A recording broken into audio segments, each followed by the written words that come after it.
আমি জীবন থেকে একটা জিনিস শিখেছি। তুমি যদি কোনো মানুষের পেছনে অনেক বেশি এফোর্ট দাও, একটা সময় ওই মানুষটা তোমার জীবন থেকে সরে যাবে।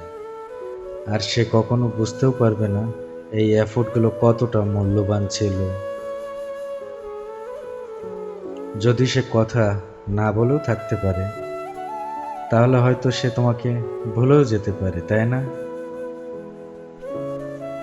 আজকে তুমি যে মানুষটাকে নিয়ে অনেক সুখে আছো, হয়তো সেই মানুষটা অন্য কারোর মনে অনেক দুঃখ দিয়ে এসেছে। আর এই মানুষটা ভবিষ্যতে যে তোমাকে দুঃখ দেবে না, এমন কোনো গ্যারান্টি নেই। তুমি ছিলে আমার অনেক শখের একটা মানুষ, আর তোমাকে পাওয়াও ছিল অনেক শখের একটা বিষয়। এখন তুমিও নেই, আমারও সেই শখ নেই।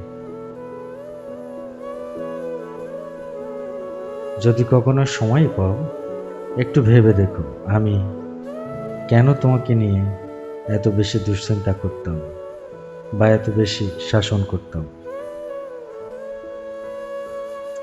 তুমি যদি নিজের স্বার্থের জন্য এমন কাউকে ব্যবহার করো যে তোমার প্রতি অনেক বেশি সৎ ছিল, এটার ফল তোমাকে পৃথিবীতেই ভোগ করতে হবে।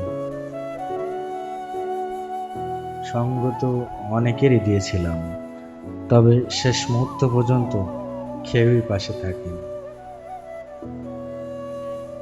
আমি জানি না যে কেন তার কোনো একটা ছবি দেখার পরে আমার মনে হয় যে শালা পুরা সময়টাই নষ্ট করছি।